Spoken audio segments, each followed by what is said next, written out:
Boa noite, turma. Na aula de hoje, a gente vai tratar dos temas medidas de formas, que era para ser tratado na aula anterior, mas a gente fez uma revisão, e vai tratar também de esquemas de análise, tá? Então, vamos iniciar o nosso tema em medidas de forma. O que são essas medidas de forma? As medidas de forma são estabelecidas para verificar o comportamento dos dados quanto às suas atribuições, medidas de simetria ou simetria e grau de achatamento das curvas de distribuição. Então, para saber essas medidas de simetria, a gente tem que conhecer os coeficientes de assimetria dos dados. Esses coeficientes de assimetria são coeficientes ou determinantes que permitem verificar a distribuição de um determinado conjunto de dados. Geralmente, essa distribuição assume a forma simétrica, assimétrica positiva ou assimétrica negativa. Eu resolvi inverter um pouco a ordem das informações no livro, então a gente vai ver primeiro o que são essas distribuições, para depois a gente ver como calcular esses coeficientes. Eu acho mais interessante. Então, o que seria uma distribuição simétrica? Na distribuição simétrica, apresenta o coeficiente de assimetria igual a zero. Nesse caso, média, moda e mediana tendem a apresentar valores muito próximos ou iguais. Ou seja, essa é a minha distribuição simétrica. Você vê que o coeficiente ele está exatamente no meio dos dados. O que isso quer dizer? Que a média, a mediana e a moda, ou elas são muito próximas ou elas são iguais. Então, traça-se uma linha exatamente no meio da minha distribuição de dados. Ou seja, eu não vou ter dados muito discrepantes, muito divergentes, nem dados extremos, tá? Então, essa é uma distribuição simétrica. A média, a mediana e a moda está exatamente no meio do meu conjunto de dados. Uma distribuição assimétrica positiva, isso quer dizer que, no caso da distribuição simétrica positiva, os dados apresentam o seguinte comportamento: a mediana é menor que a média e maior que a moda, ou seja, moda é menor que a mediana, que é menor que a média. Então, nesse caso, você vê que a média ela é maior que a minha moda e a minha mediana. Então, nesse caso, a média seria um valor maior que a moda e a mediana. Isso seria uma distribuição simétrica positiva. Não, esses números não são necessariamente negativos, né? Mas só diz que a minha média ela é maior que a minha mediana e a minha mediana é maior que a moda. Então, normalmente tem um outro nome simétrica à esquerda. A distribuição assimétrica positiva, ela pode ser também chamada de distribuição assimétrica à esquerda, porque é uma distribuição que, como vocês veem aqui, está toda voltada para o lado esquerdo, tá? O que isso quer dizer? Que a minha moda e mediana são menores que a minha média, tá? Na distribuição assimétrica negativa ou distribuição assimétrica à direita, é quando o coeficiente de assimetria é negativo, que a gente vai calcular o coeficiente daqui a pouco. Ou seja, a distribuição é dita assimétrica negativa e observa-se que moda e mediana são maiores que a média. Exatamente isso aqui, ó. A minha média ela vem primeiro no meu conjunto de dados, então a minha média é menor que a minha mediana e a moda. Isso quer dizer que é uma distribuição assimétrica negativa. Por que negativa? Positiva, sendo que os números aparentemente são positivos, pois está acima do meu eixo zero. Porque o coeficiente, o resultado dessa soma, ele é menor que zero. Não necessariamente o conjunto de dados é negativo, tá? Não tem relação. Continuando com a distribuição, a gente vai falar do que, o que é uma distribuição normal. Uma distribuição é dita normal quando o coeficiente de assimetria é zero, que seria lá aquela primeira distribuição simétrica.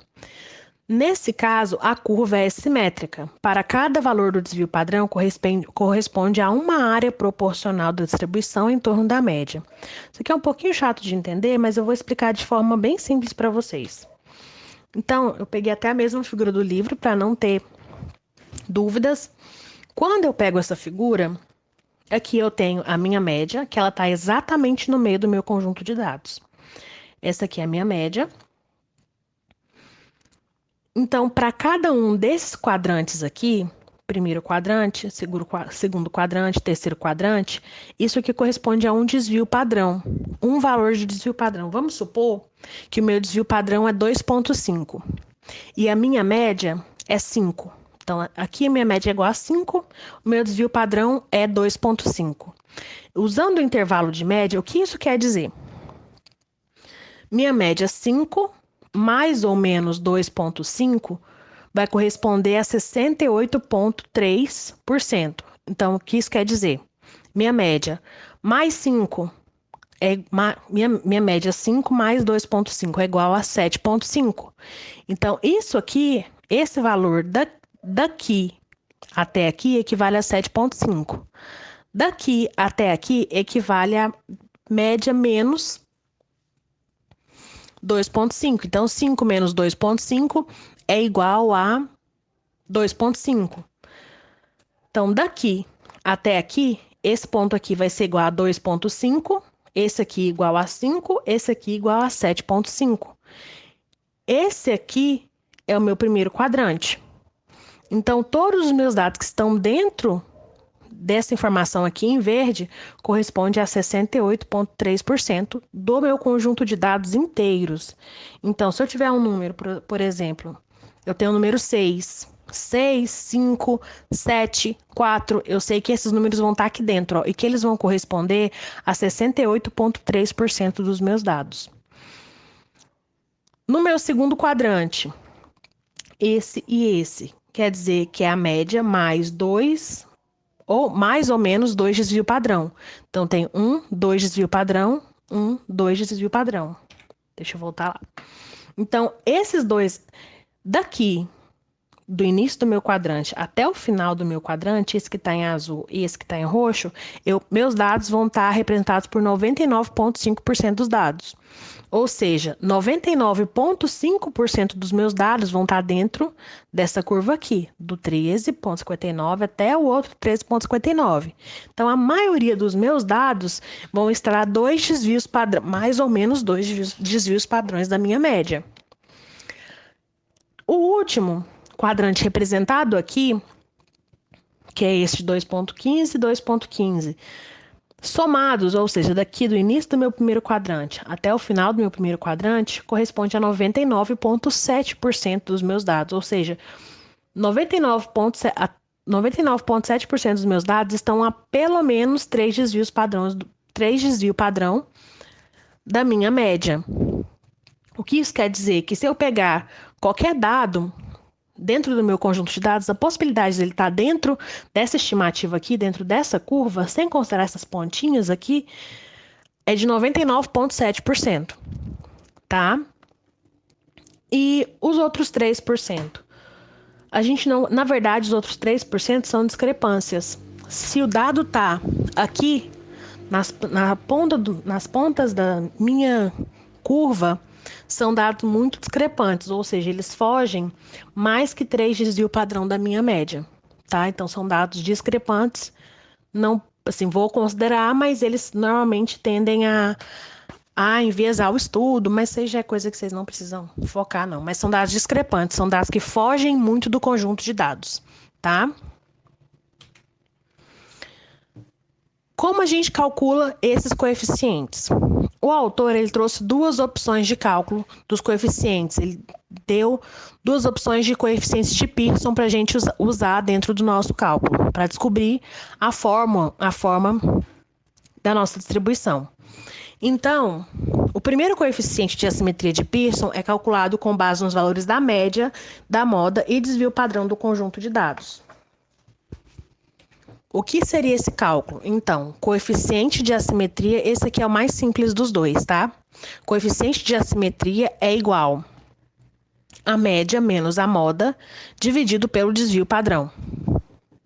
Então, esse é o primeiro coeficiente de Pearson. É o cálculo mais simples, é o mais simples de se utilizar. O segundo coeficiente de assimetria de Pearson ele é calculado com base nos valores de média, da mediana e do desvio padrão. Então, esse seria o meu cálculo. Então, meu coeficiente de assimetria é igual a 3 vezes a média menos a mediana dividido pelo desvio padrão. Então, quando você vai usar um, quando você vai usar o outro? Depende dos dados que a questão te der. Então, se a questão te der a moda, você vai usar o primeiro coeficiente de Pearson. A moda, média e desvio padrão. Se o conjunto de dados te der a média, você usa a segunda opção de coeficiente de assimetria.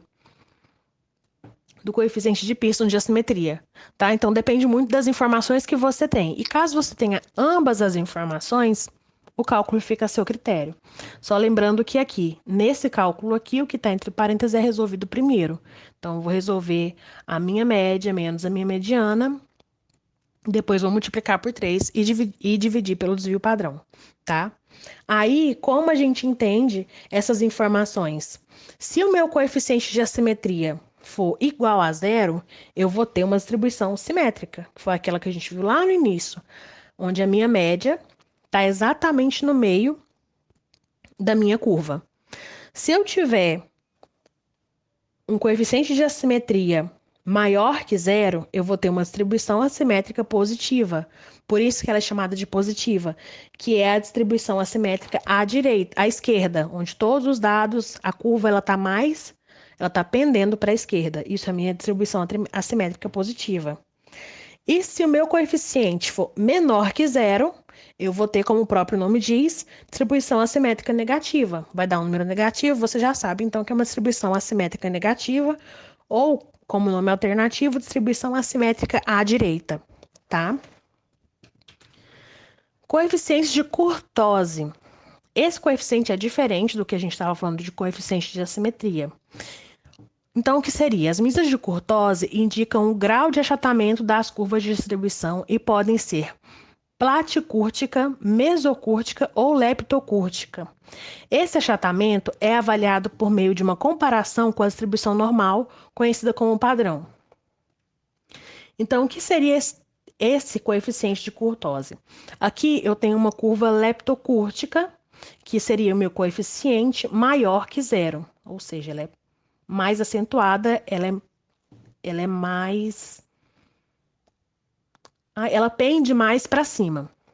A platicúrtica, ela é mais achatada, os dados eles são mais deitados, normalmente são dados muito próximos uns dos outros, quando não tem uma discrepância muito grande entre os dados. E a mesocúrtica é aquela que o coeficiente é igual a zero e é a mesma distribuição assimétrica que a gente conhece. Tá? Eu não vou focar no cálculo desse coeficiente de kurtose, até porque o autor não deu muito foco, e eu estava olhando até umas questões de concurso, de prova de vestibular, eles focam muito em mostrar a curva e pedir para vocês identificarem o que é a curva. Então, o interessante é vocês saberem o que é leptocúrtica, platicúrtica e mesocúrtica. Tá? Então, quando a curva é alongada na parte superior, recebe o nome de leptocúrtica. Quando é mais achatada, recebe o nome de platicúrtica. E se é normal, é denominada de mesocúrtica. Tá? Então, só isso que vocês precisam saber. Agora, vamos aos esquemas de análise. Esquemas de análise são muito simples, na verdade, é mais uma forma de você entender e analisar os dados. Tá? Então, a estatística descritiva ela é constituída de ferramentas para avaliação, análise e descrição dos dados de um conjunto de informações em estudo. Depois de determinados cálculos, as medidas de posição, de forma e de dispersão que são realizadas, é fundamental realizar as etapas de avaliação e interpretação dos resultados. Então, dentro dessa disciplina, a gente já viu como calcular moda, média, mediana, quartis, a gente aprendeu a calcular N medidas de posição. Aprendeu a fazer os gráficos. Agora, como a gente vai analisar, para que essas informações, para que a gente vai usar esquemas de análise para entender essas informações? Como a gente vai facilitar a visualização dessas informações mais aprofundadas que nós encontramos? Então, o autor cita que há esquemas de análise que permitem organizar os dados da estatística descritiva, tanto para a realização quanto para a apresentação dos resultados. Entre os esquemas de análise, que, gente, há diversos esquemas, podemos citar o esquema do gráfico em forma de caixa, que é o box plot, e o esquema de 5 números. Ele citou outros, mas eu vou deixar só o que ele efetivamente explicou, tá? Então, esquemas dos 5 números. O esquema de 5 números é uma organização de números que combina 3 medidas de tendência central, a mediana e o primeiro e terceiro quartil. Então, são essas 3 medidas de tendência central que esse esquema de análise usa. Mas ele está dizendo que são 5 números. Então, quais os outros 2 números que a gente vai usar além dessas 3 medidas de tendência central, que é a mediana, primeiro e terceiro quartil? Sim. Então, esse é meu gráfico, meu esquema de 5 números. O que esse esquema pede? Então, tá aqui, ó, a média, a mediana, na verdade.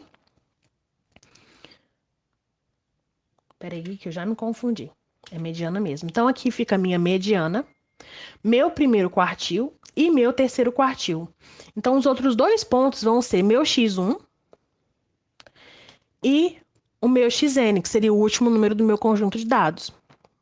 Então, observar esse esquema implica de imediato avaliar 2 medidas de variação, a amplitude interquartílica e a amplitude máxima, bem como avaliar os valores extremos dos dados de estudo. Trata-se de uma ferramenta de análise que permite observar o comportamento da variável com base nas medidas de posição.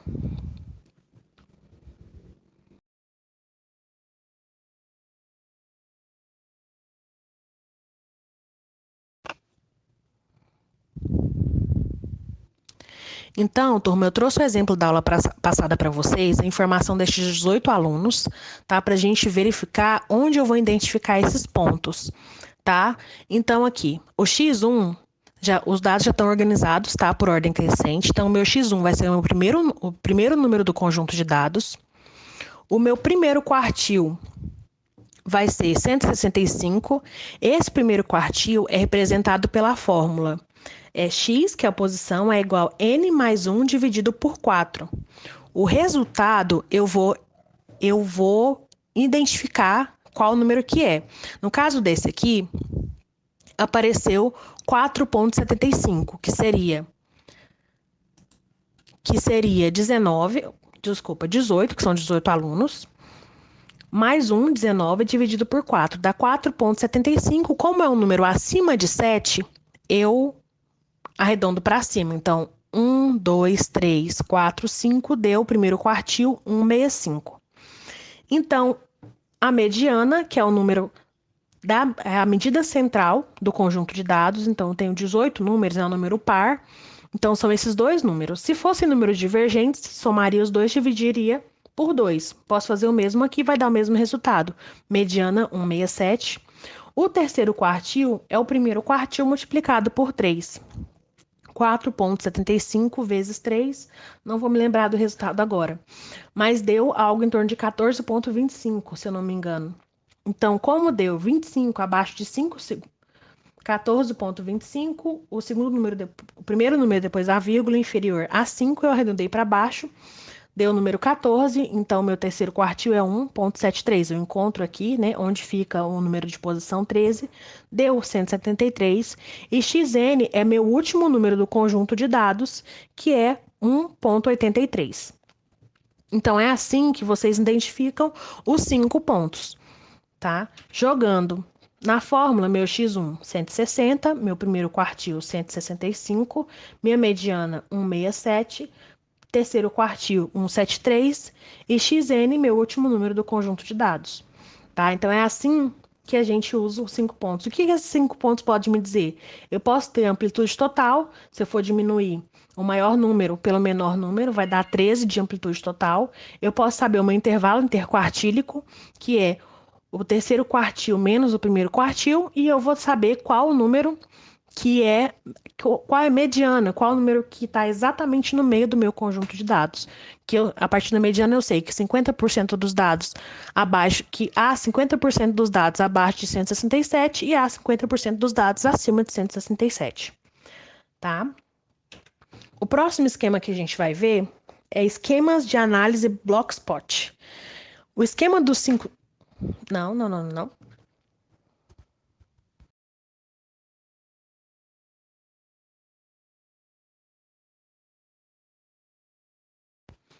Pessoal, corrigi a informação porque estava errado aqui dentro da minha apresentação. Então, o que seria o esquema de análise do Blockspot? O Blockspot é o esquema de 5 números elaborado como um gráfico, mas que necessariamente é organizado obedecendo uma escala numérica. Então, o que seria esse esquema? Ele é basicamente isso. Ele usa os 3 pontos, as 3 medidas de posição do primeiro quartil, mediana e terceiro quartil, só que ele não usa o x1 e o xn. O que ele considera que não está entre o primeiro quartil e o terceiro quartil, ele considera como um outlier. Tá? Então, o que seria um outlier? Outlier é um valor discrepante. É aquele que está fora dos meus dados, é aquele que diverge muito dos meus dados. Então, na verdade, o outlier é até mais do que o xn, x1 e o xn. O que seria? Para montar meu Blockspot, eu vou ter a minha mediana, aqui, que vai estar exatamente no meio do meu gráfico, o meu primeiro quartil, o meu terceiro quartil, x1, xn. Aquilo que... Não. X1 e xn. Aquilo que for muito discrepante, que tiver muito fora, o sistema considera como um outlier. Ou seja, um valor muito discrepante da mediana. Aquilo que for muito divergente, por exemplo, a minha mediana é 100 e eu tenho um número 1000, por exemplo. Ele vai estar muito discrepante do meu conjunto de dados.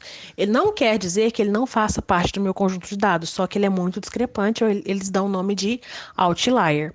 Tá? Então, o Blockspot é elaborado na forma de um retângulo, ou seja, caixa, cujos vértices coincidem com as posições do primeiro e terceiro quartis, quando ordenados sobre uma reta orientada.